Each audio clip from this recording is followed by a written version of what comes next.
Good morning, everyone. Good morning. Welcome to GLF, New York. This is a really special event. Why is it special? It's the first GLF in New York. It's the first one inside the UN General Assembly. And it's the first one linked to UN Decade. Wow, that is pretty special.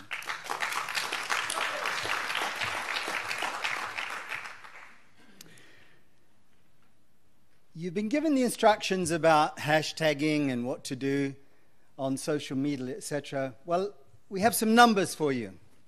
Okay?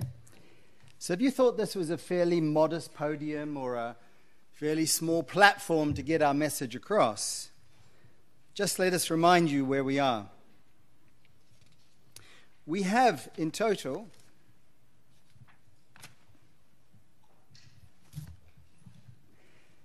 800 people in the room. We have 2.9 million users on social media.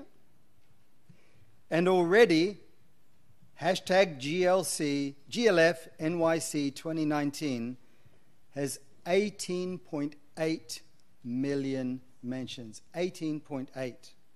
Let's get that right up there to raise not the elevation of GLF, but the elevation of this UN decade and the elements in it that matter to all of us. Now, this is special because of both the topic and the timeliness of it. There's a number of adverts that say, this is priceless, and that is priceless, and love is priceless, and the environment is priceless. But sadly, we confuse the difference between price and cost and value. So it's okay to say something's priceless, but please do not address nature or ecosystems as costless or valueless. And that's our trouble, our distinction, when we use some of those vocabularies. What's an ecosystem? An ecosystem is a combination of both living and non-living things interacting and connecting in complex ways. What's the world's smallest ecosystem? Well, it's probably something like a single drop of water with a microbiota inside the axil of a tiny banana seedling. That's an ecosystem. And the largest is our entire planet and its atmosphere. And so we will be dealing across scales and reconciling those interests across those different scales, and the living and the non-living parts of it will be very important in this decade. It will cover forests, grasslands, marine areas, freshwater, coral, tundra, deserts, and other major biomes. And what we're dealing with is 500 years of disturbance, degradation, and destruction.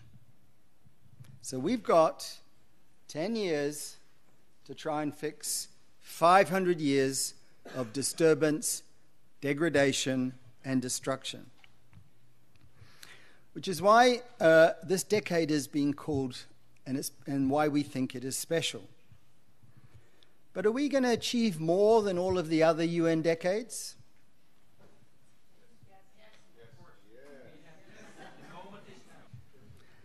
So Bill, where's Bill? Catching his flight. Okay. Bill has lived through 58 UN decades. I wonder which one is most important to him. I wonder which one even achieved more than 25% of its goals. Young Autumn has lived through 16 UN decades. More decades than she has years. And her birthday was only yesterday, so had she spoken to us a couple of days ago, she would have been a 14-year-old standing in front of you.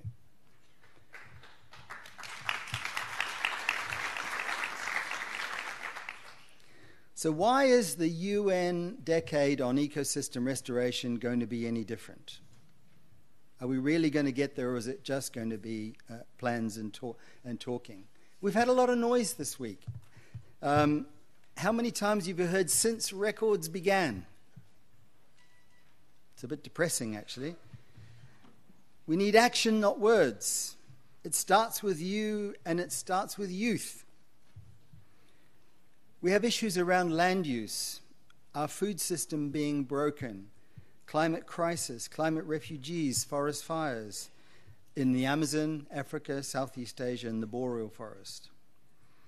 And we used to think the tropical forests were a result of rainfall. And now we also know that rainfall is a result of vegetation. And if we destroy that vegetation, we will massively mess up our hydrological cycles. So we have these issues. We've got 10 years. Is it a marathon or a sprint? Well, certainly we need to sprint to action, sprint to making commitments, sprint to mobilizing resources. But throughout that whole decade, not give up and have some cynical person say, oh, well, that was the 82nd decade. We've got another 3 coming along. It's up to us in this room, the 18.8 million people on hashtag, the 2.9 million social media users, and governments and industry and communities and individuals. So in Paris, it was a fantastic acronym that came to us called INDCs, intended, as in my good wishes, nationally determined contributions, INDCs. And then they UNFCCC thought, well, let's make them nationally determined. And they've matured to now the NDCs. And maybe if we really want to make this decade happen, we need the IDCs. And the I stands for? Individual. Yeah?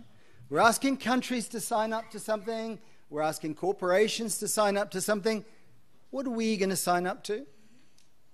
So the custodians of the decade, UNEP and FAO and others, let's have a log for all individuals to sign up their individually determined contributions of how they will help reverse that disturbance, degradation, and destruction going forward.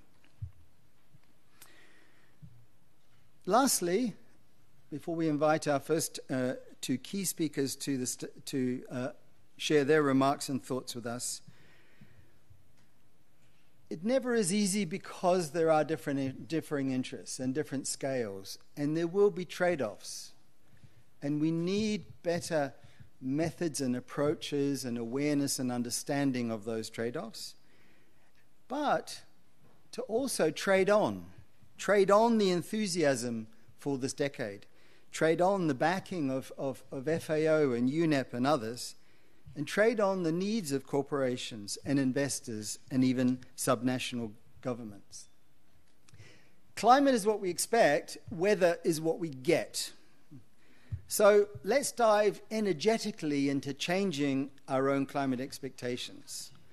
Let's commit resources and actions so that we get what we want from our climate expectations. And so we have a whole day to help start a 10-year plan, and we have 10 years to reverse 500 years of disturbance, degradation, and destruction. So we've got no time to waste. And it is a race against time, but it cannot be a race against nature. It's got to be a race with nature. And allow me to share a little thing that at least made me laugh 10 minutes ago when I was given the numbers for you. The wonderful news that we had 2.9 million on social media, we had 18.8 million using the hashtag, 100,000 watching online, and how do you imagine that came to me? In analog form.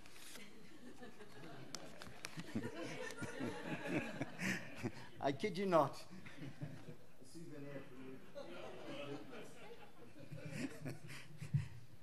Anyway, whether we're analog, digital, young, old, from government, from NGO, from corporate sector, subnational government, representing indigenous peoples. We really have to make this decade work. It's not an either or. And to launch us off, I think in this tremendous decade, I'd like to invite first to the podium Christina Paulus to share some of her thoughts with us around the UN decade on ecosystem restoration, particularly from her point of view as she sits in the German ministry. Please.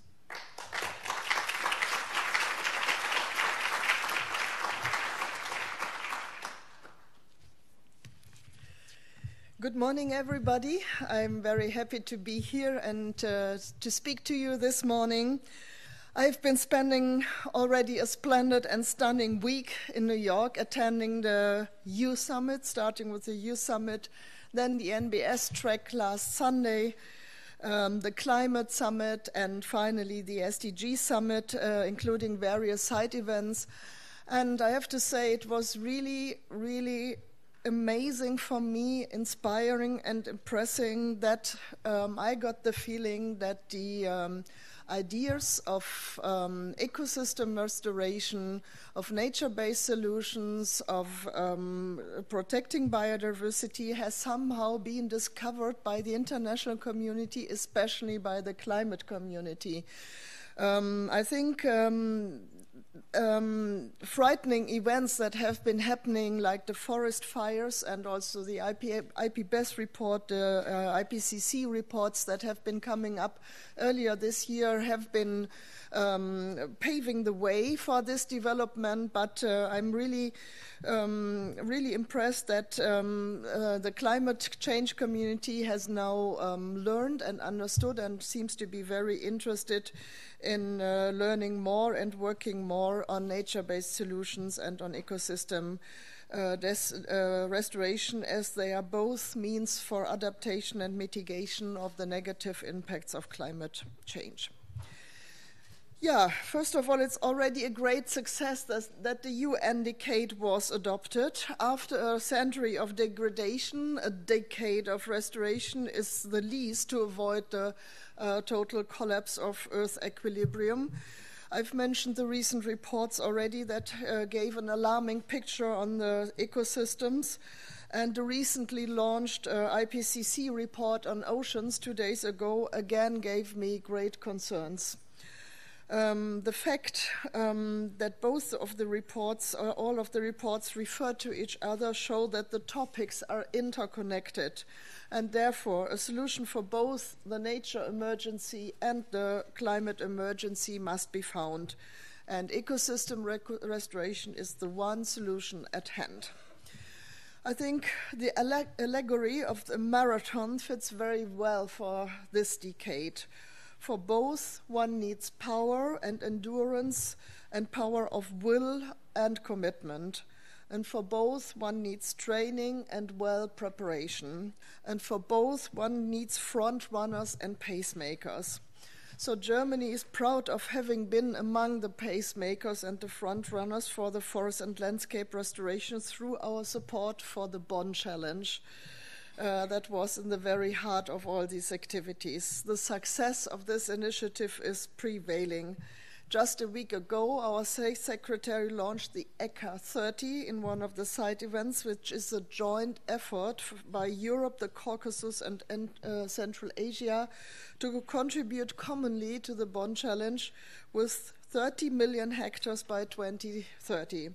And I find it very encouraging that more and more regions after Middle and Southern America and Africa are now obviously seeing a merit in jointly striving for a target. The UN Decade on Restoration addresses all ecosystems, and this is a good starting point for communication and awareness raising, as the main message can be understood easily by everyone, and was mentioned also from our young leader here. Natures and habitats have to return healthy again. The decade comes in the right moment. We are just ahead of the super year 2020. with its most important event in Kunming in October 2020 and the following UNFCCC COP in Glasgow, where both conventions need to define their strategies for the upcoming decade and have to come up with an ambitious framework for the decades to come. And I cannot imagine the CBD framework without a strong link to the UN decade and vice versa. And finally, coming back to the metaphor of the pacemaker, in a marathon, they have an extremely important role for a certain period of the race. The pacemakers never run the whole distance of 42 kilometers, but the one who wants to win, of course, must stay the course. I have the vision that together we reach the goal in an altered society, as an altered society. Nowadays, there is a lot of discussion about transformational change. And the restoration of ecosystems hopefully will have positive impacts for people and both their livelihood. The UN Decade on Ecosystem Restoration is a great opportunity to make this transformational change a reality. I will be very interested to listen to the next panel dealing with the potential 2030 vision for the decade. And I thank GLF for taking up this important topic, and I'm very happy to announce that the government of Germany will fully support GLF further in its role of being the key counterpart for the upcoming UN decade. Thank you very much.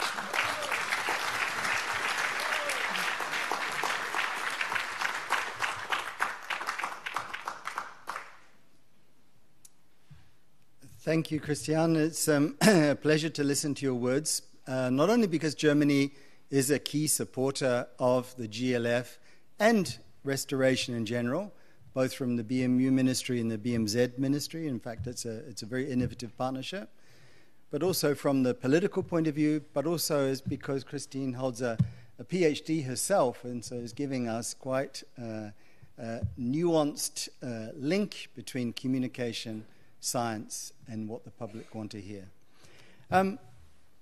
It is my great pleasure as well now to invite Inga Anderson, the Executive Director of United Nations Environment, former head of IUCN, to share her thoughts with us going forward on the UN Decade of Ecosystem Restoration. Inga.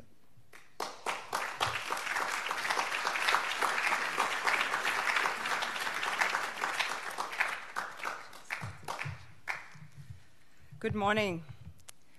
So first of all to Autumn, who spoke so beautifully to us, from her people, from her community, and from her heart. I want to express, and I think she might have left the room, I want to express my deep thanks. It is words like that that hit home, because what we may have done to our planet, what we may have done to its resources, it is so very crystal clear that we need to shift our ways and change the way we interact with nature.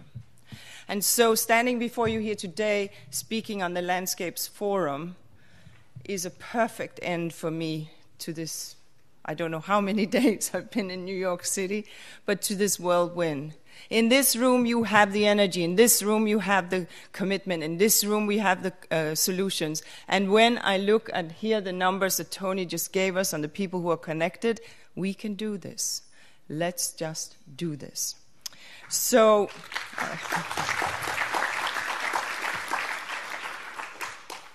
and to Bill, who reflected on the broader tapestry of involvement and engagement and who reflected on people in the streets.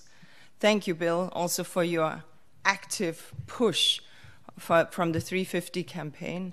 And obviously to Christiane for the phenomenal leadership that Germany has shown.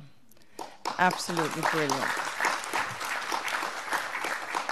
I was a fellow journeywoman in the same canoe as we launched the Bonn Challenge and as we moved forward. And we were striving towards 150, and we just blasted right past it. I just checked www.bondchallenge.org, by the way, and it is updated all the time. It is mapped and it's geo-mapped, and you can reference it. I just checked it before coming up, 170 million hectares, so not bad. Nearly $500 million in committed funds. So now that the decade has got a name and an address and a commitment and a focus that has essentially raised the New York Declaration, raised the Bond Challenge. New York Declaration speaks to standing forest. Bond Challenge speaks to restoration. Both of these are two hands clapping. Both are critical. Now that we have this decade, this is now what stands before us, because nature is our greatest ally. Nature is under threat. We have put nature under threat. We know that land degradation impacts about 3.2 billion people. 3.2 billion people who are seeking to eke a living out of marginal lands. And we know that land degradation costs about 10% of GDP in losses on biodiversity and ecosystem services. So whilst we are not putting dollar signs on trees, we have to understand that when the land can no longer produce, that has a cost to humans, a cost to societies, and yes, a cost to development, and a cost on the SDGs. And so that is the reality. But there are these great processes that are now set in motion. Nature-based solutions. I'm so pleased that the rest of the world had discovered that the climate world has discovered that, hello, it's actually nature. It's good. So here we are, 25 years later, and this is really good. Because while some of us have been trying to say, yes, of course we have to decarbonize our economies, yes, of course we need to exit from hydrocarbon-based fuels, yes, of course, but you can't do that without having a vibrant nature that provides the food, the air, and the water for us to live. We can't do that as we're hurtling towards 10 billion people on this magnificent planet without taking care of it. So the fact that now, since Rio first time, when we met and we came up with these 3 conventions, the fact that now these conventions are seen as a trilogy, the fact that now we understand that you can't do desertification and land degradation control without addressing biodiversity. You can't address climate change without getting into biodiversity and land. It's so good. And so, fasten your seatbelts, ladies and gentlemen, because the next decade is going to be the critical decade. We hold in our hands this frightening responsibility, this awesome responsibility to forever change the very trajectory of our planet. Now, this is not supposed to be like that. It is not supposed to be that human beings hold that in their hands. The planetary boundaries and the way of the world is supposed to be different, but we have messed with its systems. And so this next decade is the decade. Some of us who are a little longer in the tooth, we've been saying the window is closing, but now I really mean it. And so does IPCC, and so does IPBES, and so does the science, and so do our children in the streets. So restoration, therefore, is happening, and we know the proven benefits, and we know that the potential is untapped. This great green wall that we are talking about in the Sahel, for example, we understand that these countries are under extreme duress on the front line of the climatic impacts that we have caused them, but for which they have done nothing to cause. And we understand that restoration is entirely possible if we invest in nature. We've seen commitments through the nature-based solutions track here at the Climate Summit, where countries have stepped up, been leaning in, and made commitments. It's not enough. They, at the same time, need to make commitment on decarbonization. You don't get what is it called? Jail, I can never say that. Get out of jail card free. Just by planting trees. You must decarbonize. These 2 things go together. Now, I come to you basically with 5 thoughts. The first one is, you've got to get it right at the top. It's got to be at the top of the agenda. It's got to be at the top of what we're doing. It's got to be clear at the cabinet level. It can't just be done, and I love ministries of environment for obvious reasons, but it can't just be a Ministry of Environment commitment. This restoration decade is a decade about our very survival. So building on the Bonn Challenge, building on the New York Declaration, we have to restore and we have to lean in. But the quality of what we restore matters. We don't want, quote-unquote, green deserts. We don't want monoculture. We don't want exotics that don't belong. We want to get multiple benefits. We want to get rich biodiversity. We want to get vibrant landscapes. And the way we get that is by planting and ensuring that what we plant is good for the environment and good for nature. So that matters. We need to reach for higher ambition, and the quality is as important as the quantity. And so we need to hold one another to account on that score. So don't just count green acres of the same thing, but count green acres of lush, rich nature. And then we need to ensure that cities and individuals and landowners also come into the fore, because nature doesn't care where these things are planted. And so you can make sure that, and to get these multiple benefits, planting in cities, and generally you bring down dust, you bring down the temperature, you make them safer, you make them more livable than living in a concrete jungle. So that's on the forestry side, but obviously we also want to restore our kelp forests, which are underwater forests, and all other landscapes. It goes without saying. And so ensuring buy-in from all sectors matters. So the first thing is build on what we have, start at the top, make it high quality. Second message is get the funding lined up, right? Get the funding lined up. Now, we may roughly need about $800 billion to restore to restore what we need to restore. It may sound like a lot, but it really isn't. I mean, 800 billion? No, not really. Why is that? Because it's only 2 years' worth of fossil fuel subsidy. Just think of that. So there is an opportunity. There is an opportunity to shift resources around, and we have to be unshy about this. This is really what we need to think about. Now, we also need to ensure that companies that do brilliant work, they feed us, they clothe us, they house us, so don't beat up on them because they're part of the broader system. But they too need to mend their ways, just like you and I in our consumption need to mend our ways. So vote with your dollar bills as you shop, please, or euros, or whatever you shop with. But also companies can shift the needle as they grow our food, as they grow our timber to ensure that we can live, as they grow our textile to ensure that we can clothe ourselves. Make sure that they too become part of the solution and that they too step in and deliver smart, nature-positive, landscape-positive products. And lobby for that. Ensure that, and lobby, for example, on labeling. What does nature-positive and landscape-positive labeling look like?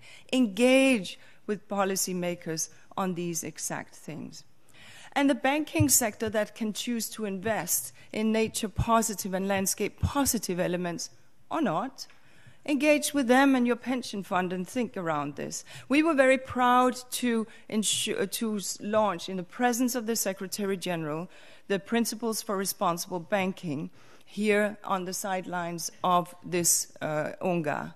These principles, 1/3 of all banks in the world have signed that they will move towards, because they're not there today, we cannot claim that they're there today, being aligned with the SDGs, including SDGs 13, 14, and 15, and 6, and all the other ones. So that's but it's a journey, so we can't point fingers now, but they've signed up that they're taking this journey with us, and that's what matters. So engage and get the funding in place. Break into these sectors of agriculture, of textiles, of infrastructure, etc., as I say.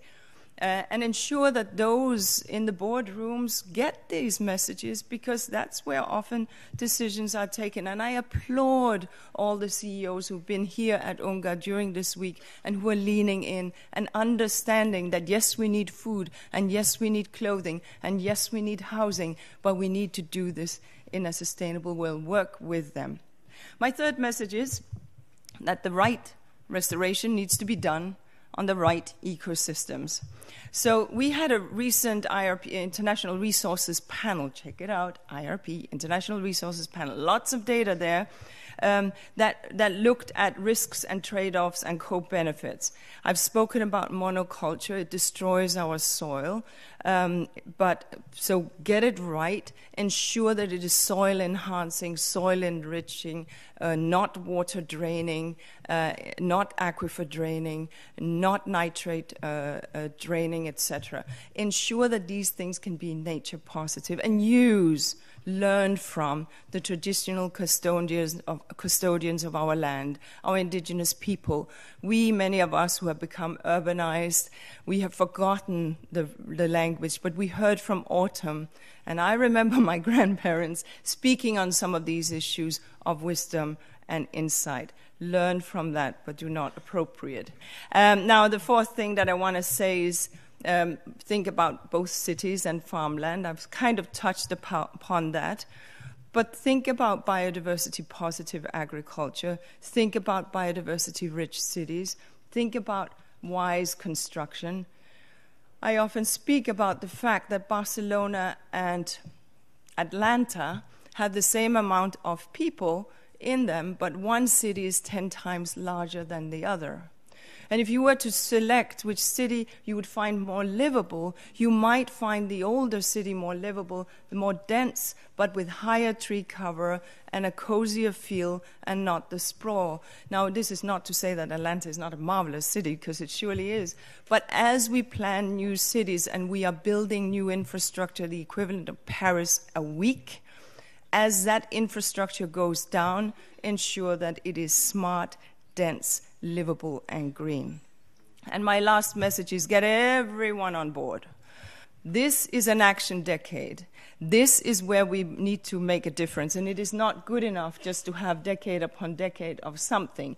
Each of these decades have to have meaning. And you are the community that will make this one meaningful. So we, together with our friends in FAO, are extremely pleased to have been asked to sort of be the co-custodians, but this is not an exclusive ownership to the country. We want everyone crowded in, everyone taking ownership, everyone taking part. Because I think, as we just heard from Tony as well as Christian, if we are running this marathon, first of all, we pace ourselves so that we can make sure to make it to the finish line. That's a pacers. But we also have to run hard and with endurance and not give up. It's critical that we prepare well, prepare so that we can go further, go higher. It's critical that as we prepare, we think about how we could get multiple benefits across all the conventions and across all the SDGs. And it's critical that we think of nature just not as a carbon bank, but we think as nature as this vibrant Mother Earth that gives us all our identity and our presence. Because when we protect nature, nature protects us. Thank you.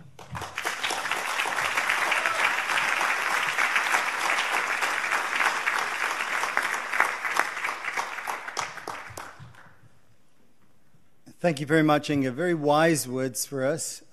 We are running a little bit tight. We had a third panelist, Ibrahim Miyaki. Unfortunately, he's not able to join us this morning, but we'll send in contributions and thoughts to expand some of our thinking. Both from Christian and Inga, we saw use of multiple vocabularies. The fact that if we just call it ecosystem restoration or restoration ecology, we're going to leave some people out of it. And we've got to use language that is inclusive so that people can feel part of the UN Decade on Ecosystem Restoration. And as Inga put out, it is not FAO and UN Environment who are who are gathering this for control and framing only within that perspective. It is a universal thing. It is something we all need to be doing. So it's fantastic that it was the Global Landscape Forum that brought us here, that brought us together, supported by Germany and other partners. It's fantastic the response that we have for being in the room as well as online, and we've got to live up to those expectations to get that weather that we want. Thanks very much, and allow me to turn it back to our MC.